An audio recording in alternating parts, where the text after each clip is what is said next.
So welcome back everyone. In our last lecture we have been trying to understand law and order. और law and order में start करने से पहले we tried to understand the essence, the importance of law and order in a modern democratic state. We tried to understand the evolution of law and order administration in India में, right back from the colonial times to the present times. We tried understanding that in our last lectures. Then we embarked into understanding किस तरीके से how. Then we tried to look into understanding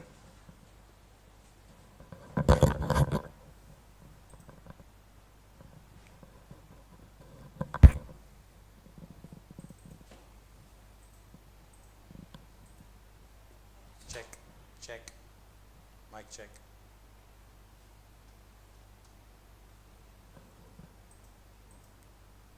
Check, mic check.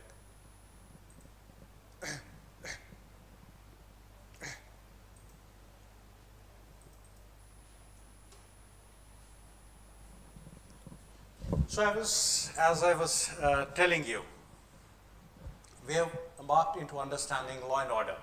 और law and order में हमने start किया था importance of law and order in modern democratic states. उसको समझने से we went into understanding, we started by understanding the evolutionary prospectus of law and order administration in India. हमने देखा कैसे इवॉल्व हुआ law and order administration in context of India. Then we also moved into understanding the problems that policing faces in context of India and the National Police Commission's recommendations. हमने वो 8 reports पढ़ी, हमने उन 8 reports को National Police Commission ने जो submit की, हमने we looked into committees and commissions set up, we looked into Prakash Singh judgments. हमने वो सारा in our last lectures we have covered up until then. Okay. Now today we are starting with understanding the investigative agencies. Give me a moment.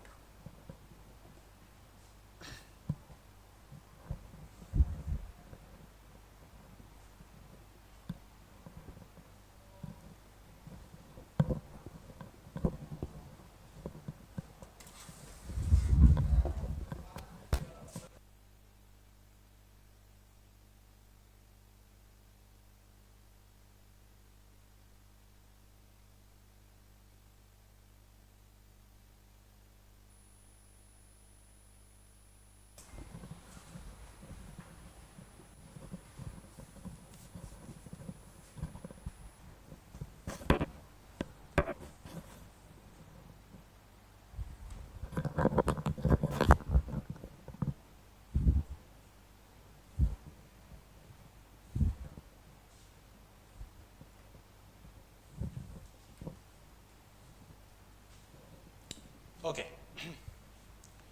So for today's lecture, that is what we have done up until now. But for today's lecture, what we are going to do is, we are going to go a little bit deeper. अब हम समझने की कोशिश करेंगे कि actual, because reforms में भी हमने देखा, states have been very skeptical of these reforms, even mandated by the Parliament and mandated by the Supreme Court of India through Prakash Singh guidelines. Now, we've seen states being skeptical with respect to reforms in context of India, in context of policing in India in particular. Now, today we're going to look deeper into the actual layers, actual structures of policing in India. So, we'll delve a little bit into understanding that, the coordination, the efforts, the investigative agencies that the governments have at their disposal for law and order and investigative administration. We'll go into understanding all of that. So, we're trying to understand the investigative agencies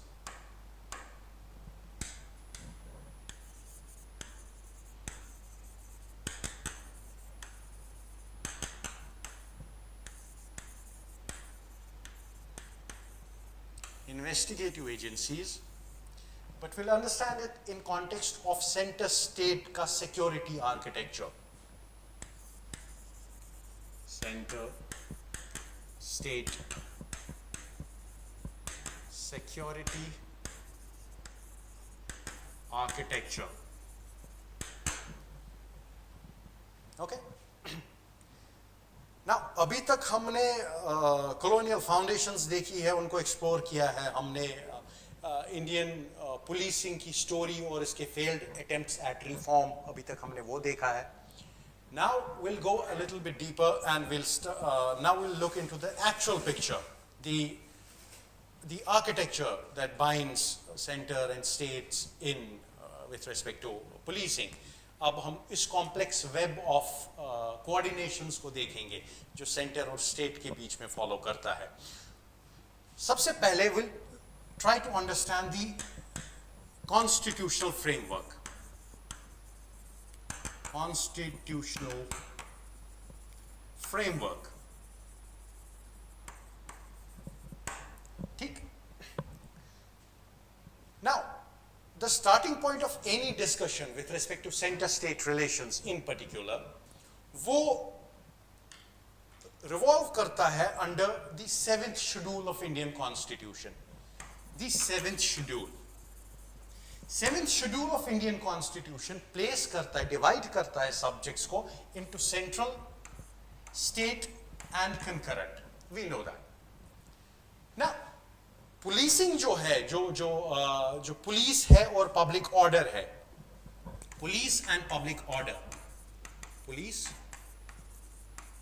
public order, these two entries, these two denominations, they have been put in entry 2 of list, state list.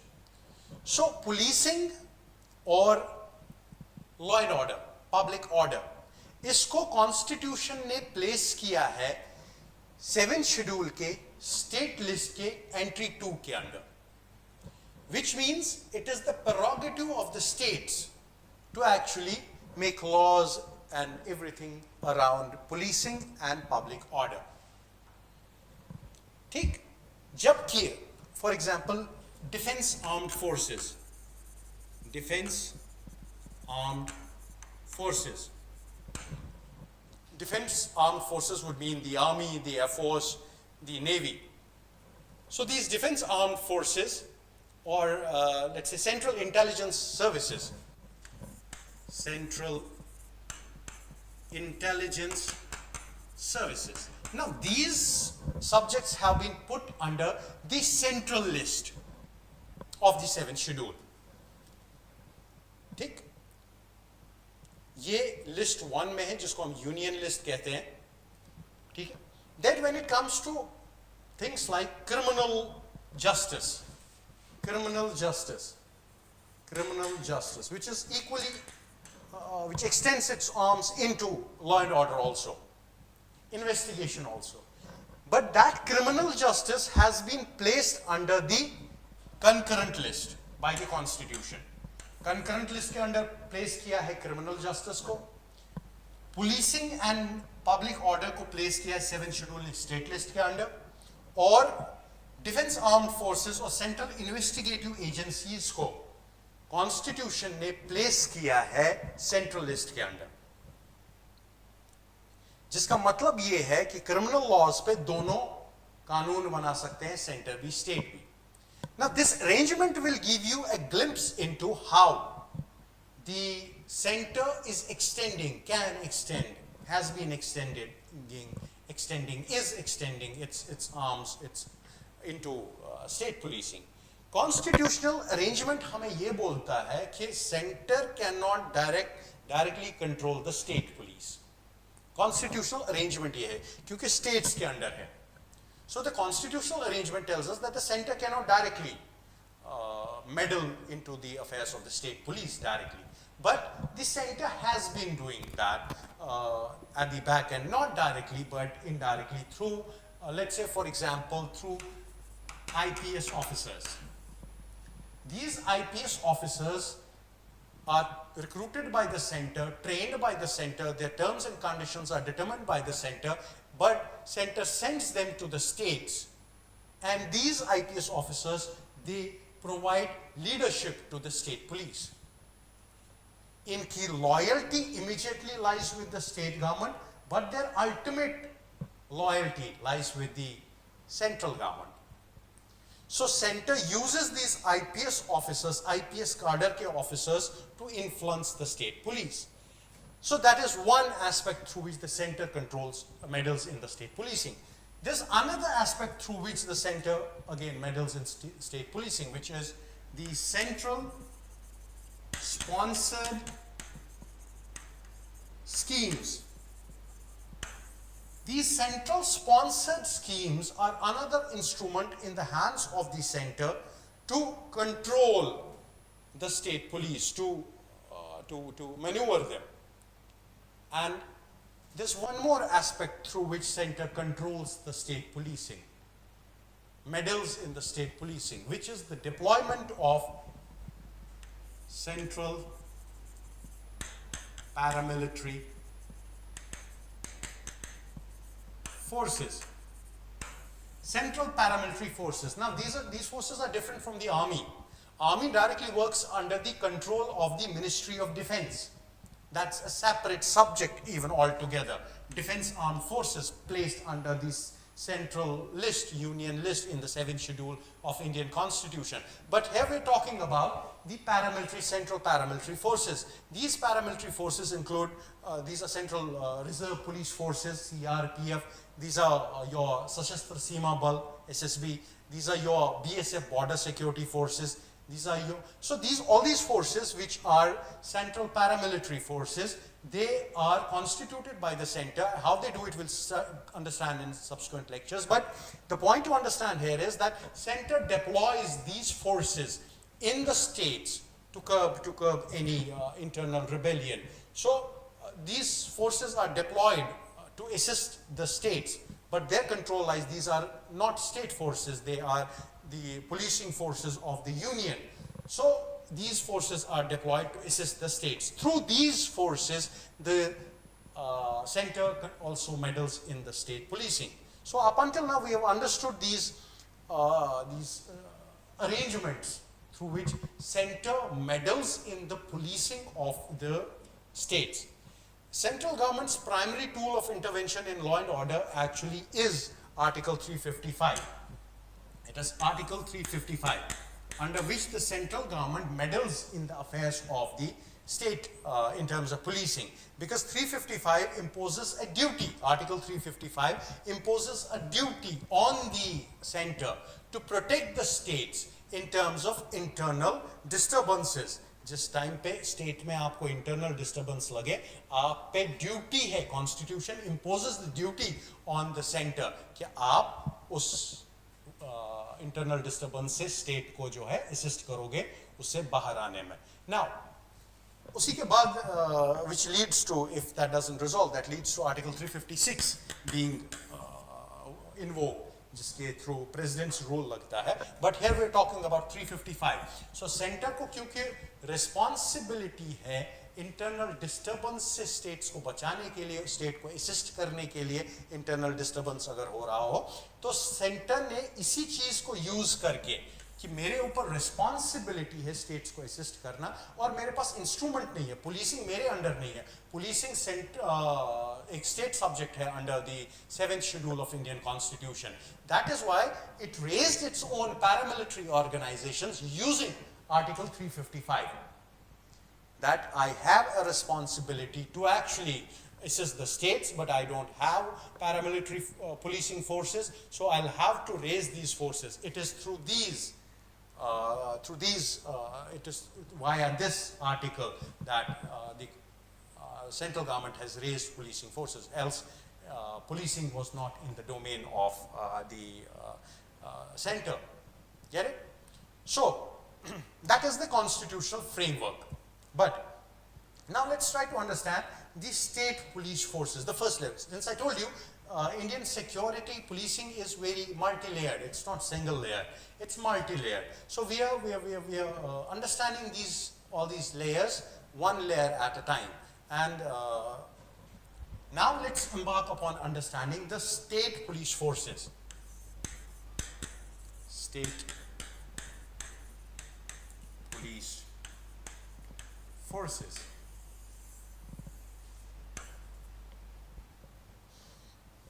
Okay. Now, every state in India has its own separate police. It has its own police law, police act, and which is not unanimous all over the country, but in essence, it is still the replica of Indian Police Act 1861, which we have discussed in our previous lectures. Now, her state का जो hierarchy भी है, standard है across states, with variations which we'll understand when we come to the commissionary system. But hierarchy भी जो है, more or less, it is standard across the states, with the Director General of Police, DGP, at the head. Then you have the DGP at the helm of affairs. Then you have the IGP, Inspector General of Police. In some states you have additional DGPs, So DGP, then at some point of time you have additional, in some states you have additional DGPs, you have IGs, then you have DIGs, Deputy Inspector Generals of Police, okay, additional DG, IG, then DIG, then at the, below them you have the Senior Superintendent of Police, then below them you have, at the districts you have the Superintendent of Police, SP, going on. This hierarchy is almost symmetrical. This is very similar, standard across the length and breadth of the country. Okay? So then you have DSPs, then you have inspectors, sub-inspectors, so to the constabulary level. So more or less it is the same. Police station in Indian context is the basic unit, police station. In Indian context, it is the police station, which is the basic unit of law enforcement. It is the front line of the entire system of policing, the cutting edge level. It is headed by a station house officer, SHO. So it's headed by a station house officer who is of the rank of the inspector or the sub-inspector. Inspector, sub-inspector, SP, DSP, these are ranks, okay? The post is something else. So metropolitan areas like Delhi, like Calcutta, like Mumbai, like Chennai, Hyderabad, Bangalore, they have something called as, they don't have this system of policing. They have something called as the commissionary system of policing, commissionerate system, where it is the commissioner who heads the police. In this case, it was the Director General of Police who heads the police, but in these metropolitan cities like Bangalore, Calcutta, and all of that, you have the commissionary system. It is the commissioner who heads the police. Not only that, this commissioner combines within himself the powers of the DM and the DG himself.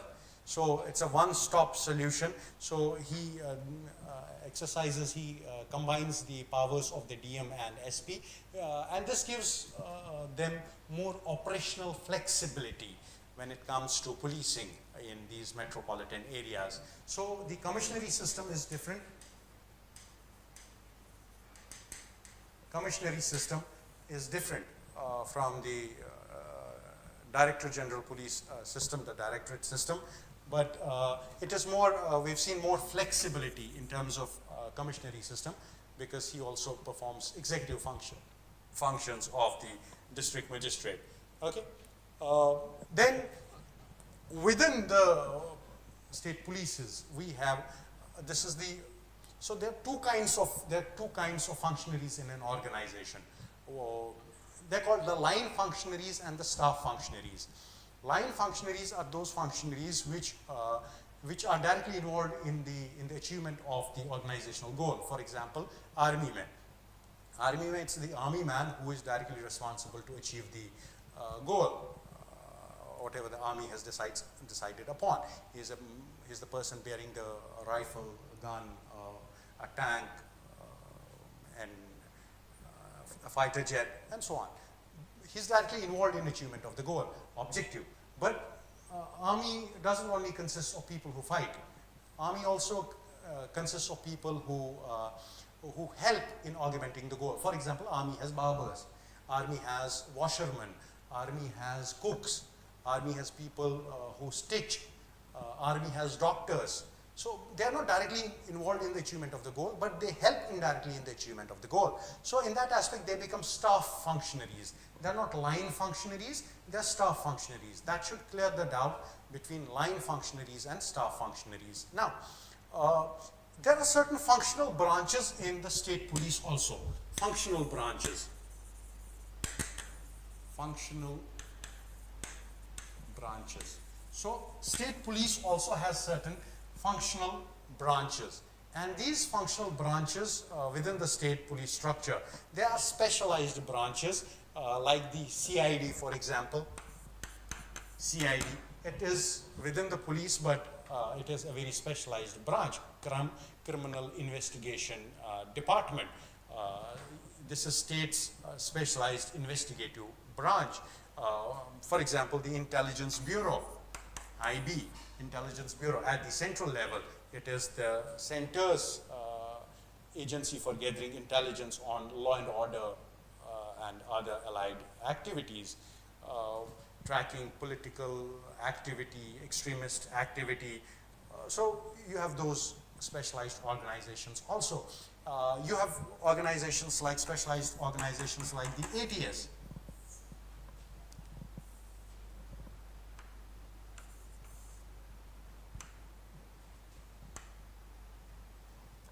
We have specialized agencies like the ATS also, the anti-terrorism squads, and we have women's cells. These are these specialized agencies. Women's cells, for example. Women's cell. It is again a specialized agency only dealing with law and order and policing and investigative functions with respect to women. So in that aspect, it also becomes a very functional branch of the police. Cybercrime cells. Crime cells. These are also functional branches of the police. They are specialized branches which deal with their object of specialized objective. Get it? So now there's a big problem that we are seeing against the length and breadth of the policing in India, which is the shortfall, the shortcoming, the various shortfalls that we are seeing. But there are also certain strengths that we see. So in the state policing, there are certain strengths, there are certain shortfalls. Let's spend some time understanding the strengths and the shortfalls of Indian policing. Now, India's police to population ratio as of now, police to population ratio, number of police personnel for certain amount of population, for let's say 1 lakh of population. ये जो police to population ratio hai, it is a matter of serious concern in India, because as of the latest data that is available to us, India has approximately 153 police personnel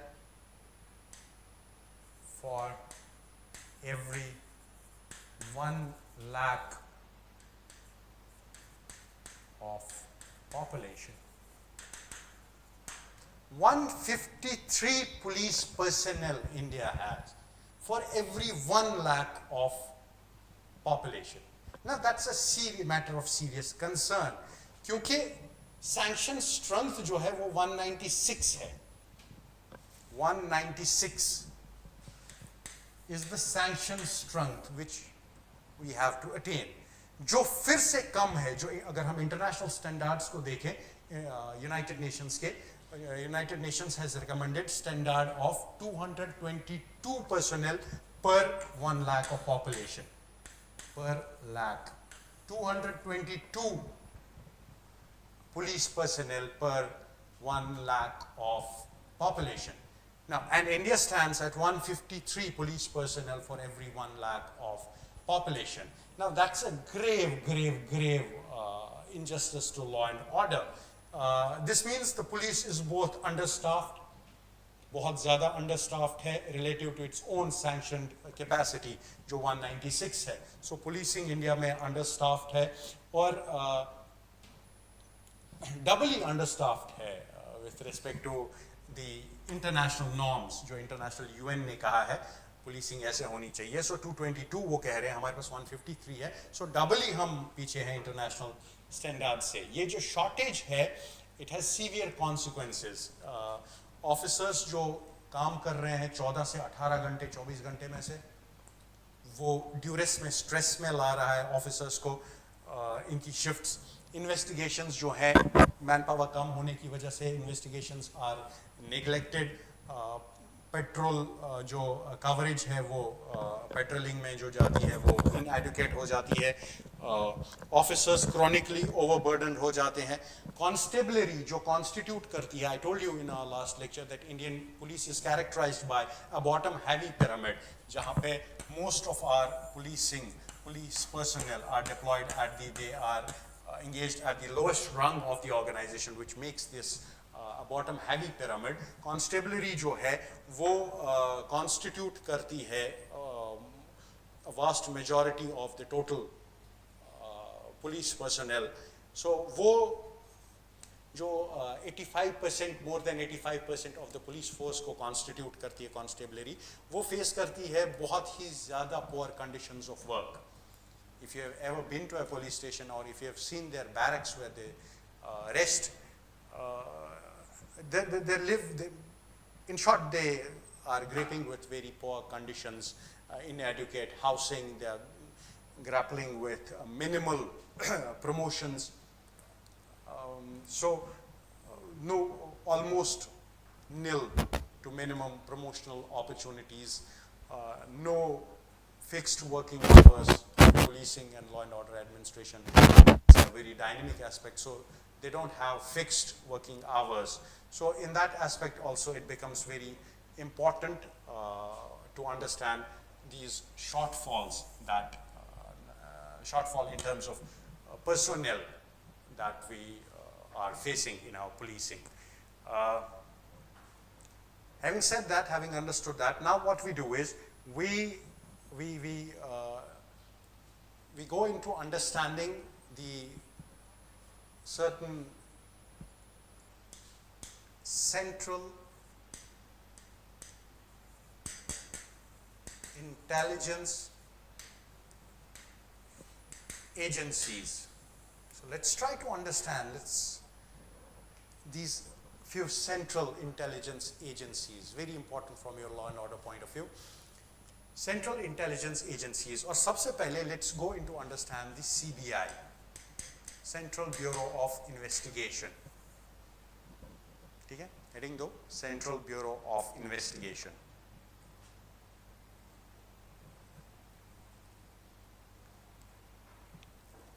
ठीक है,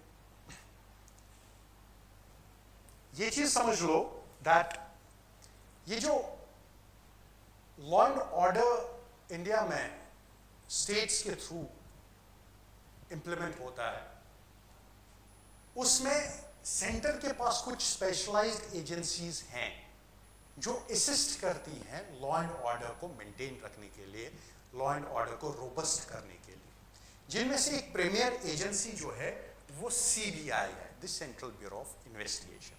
now this central bureau of investigation CBI, इसको नहीं बनाया गया, ये नहीं बना by any act of the parliament.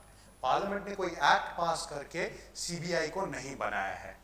CBI जो है ये, this is something which many candidates miss UPSC के, सो थोड़ा ध्यान से समझना. ये एस्टैब्लिश हुआ था through the resolution of ministry of home affairs.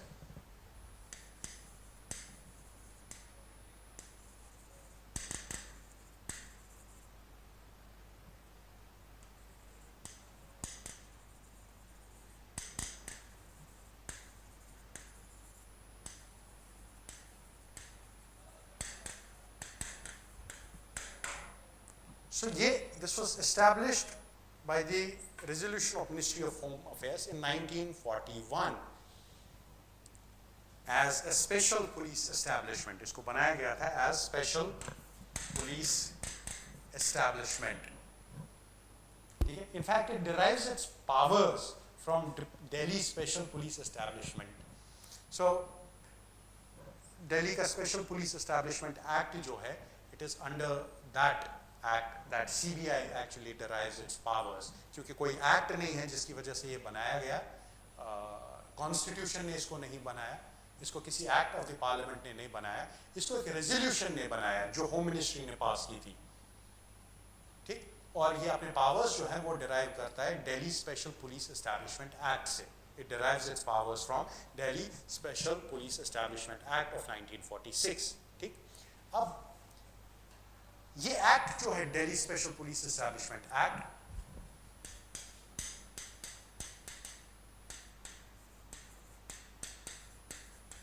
ये एक्ट जो है Delhi special police establishment act of 1946, ये एक बड़ी सी पिक्यूलियर सी चीज कहता है. ये रिक्वायर करता है स्टेट्स को that states have to give the consent before CBI starts investigating. So states के पास पावर है कि states को पहले consent देना है. States जब consent देंगी, उसी consent के बाद investigative agency जो CBI है ये अपनी investigation start करेगी. क्योंकि normally इस act के अंदर, क्योंकि ये बना है Delhi Special Police Establishment Act के अंदर, तो normally it does not have the power to actually start investigating within any state's territory without the consent of the state. ठीक है? That is from where the famous consent requirement comes from. So CBI अगर खुद से case उठाना चाहिए, चाहे policing में, law and order में, इन्वेस्टिगेशन में, किसी स्टेट में, CBI नहीं उठा सकता है क्योंकि CBI बाउंड है by Delhi special police establishment act के उस क्लॉज से जिसमें लिखा है कि कंसेंट रिक्वायर्ड है, स्टेट की कंसेंट रिक्वायर्ड है CBI को अपनी इन्वेस्टिगेशन स्टार्ट करने के लिए. इसीलिए हर बार स्टेट्स रिक्वेस्ट करती हैं सेंटर को if they want CBI, this specialized agency of the center government, to actually investigate into any offense, any crime, any matter within their state jurisdiction. So in that aspect, it needs the consent of the state. ठीक है, investigation उठाने के लिए. CBI के पास 4 divisions हैं. It has 4 divisions. सबसे पहले, so it has 4 divisions.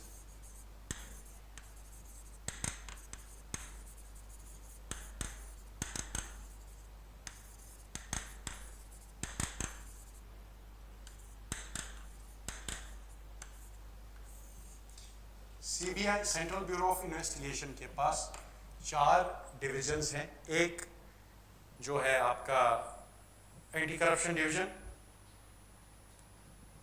Special crimes division,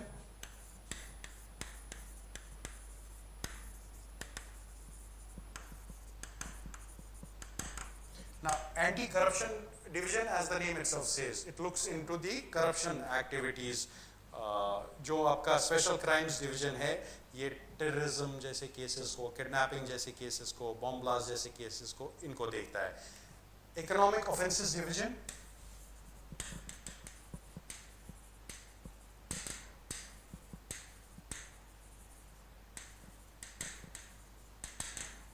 then economic offences division, and this economic offences division looks into the cases of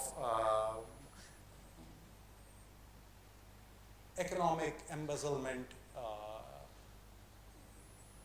hawala, all of that. ठीक है? And bank securities and fraud cell division.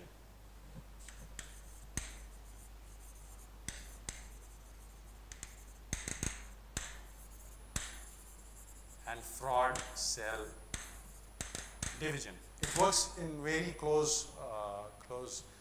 it works very closely with the banks. ठीक है? So it is the Bank Securities and Fraud Cell Division. So these are the 4 divisions of the Central Bureau of Investigation. That is how the structure is actually made. ठीक, jurisdiction जो CBI की है, ये investigate कर सकता है cases को involving the central government employees, उनकी corruptions को check करने के लिए, because one of its wings is also anti-corruption. It has a separate anti-corruption division. So इसके primary functions में है investigate करना cases को जो involve करते हैं central government के employees को. Public sector undertaking जो है government की जो companies होती हैं उनके employees को, उन cases को जो इसको refer किए जाएं by the Supreme Court of India.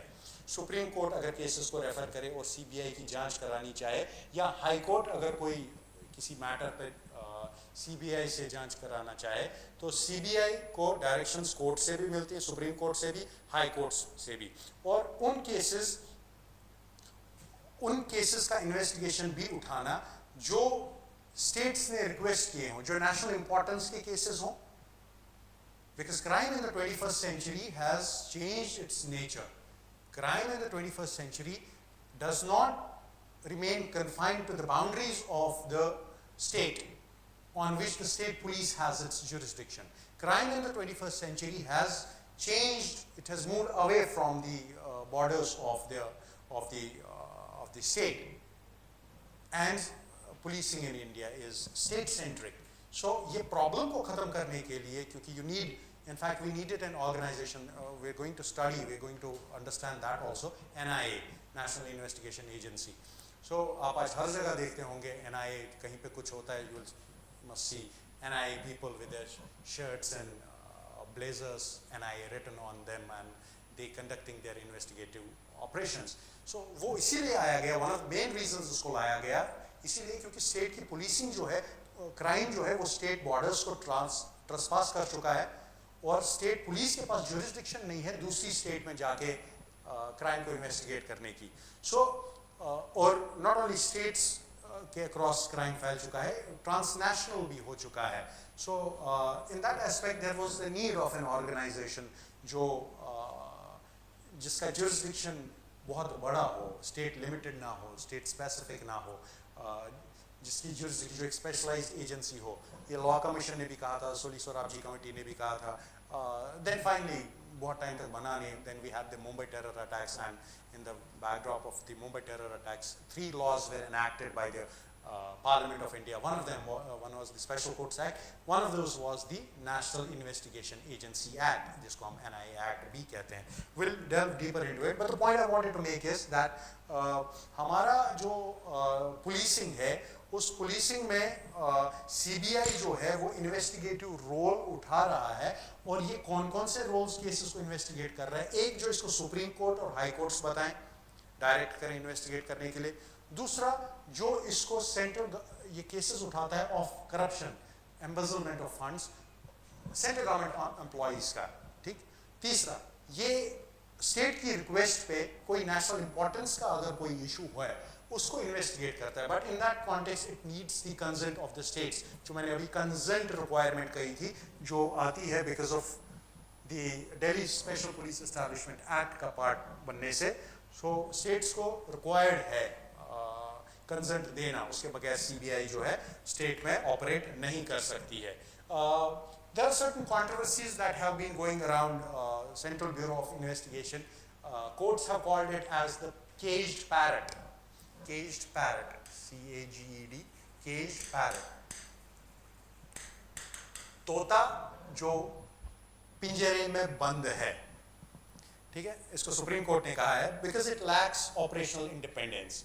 खुद से किसी एक्ट के अंडर नहीं बना है, स्पेशल पुलिस एक्ट के अंडर काम करता है, कंसेंट रिक्वायर्ड है इसको कोई भी इन्वेस्टिगेशन उठाने के लिए, और इसको यूज़ किया जाता है क्योंकि होम मिनिस्ट्री के अंडर डायरेक्टली है, तो पॉलिटिकल वेंडेटा निकालने के लिए, अपने पॉलिटिकल ओपोनेंट्स पे चार्ज करने के लिए, पॉलिटिकल राइवलरीज को सेट करने के लिए CBI का यूज़ किया जाता है. That's why supreme court of India has called it a caged parrot.